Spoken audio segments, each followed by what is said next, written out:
5 நிமிடத்தில் புடலங்காய் பொரியல் செய்வது எப்படி என்பது பார்ப்போம். முதலில் புடலங்காய், கடலைப்பருப்பு இரண்டையும் ஊற வைக்கவும். பிறகு கடாயில் எண்ணெய் ஊற்றி கடுகு,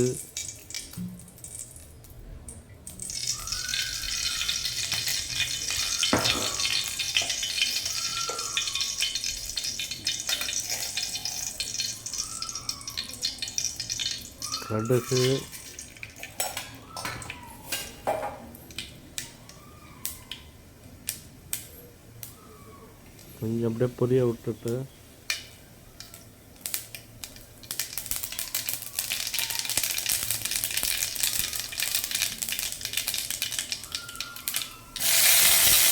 பச்சை மிளகாய், கருவேப்பிலை ரெண்டையும் சேர்த்து அப்படியே பொரிய விடணும்.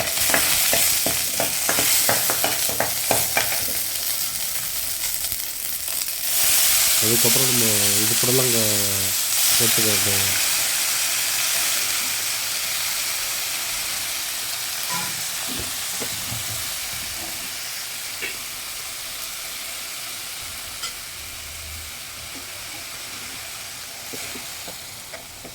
இதோட சேர்த்து கொஞ்சம் தண்ணி ஊற்றி கொஞ்சம் இது வேக வைக்கணும்.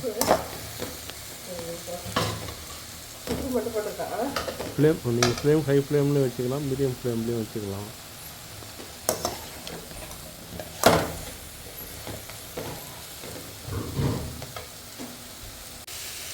அது ஓரளவு வெந்து வந்தோடனே நம்ம இப்போ தேங்காய் ஆட் பண்ணிடலாம். தேங்காய் துருவி வச்சதை ஆட் பண்ணிடலாம்.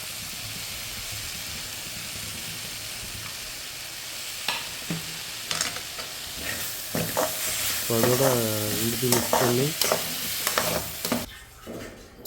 இப்போ நமக்கு சுவையான புடலங்காய் பொரியல் ரெடி ஆகிட்டு.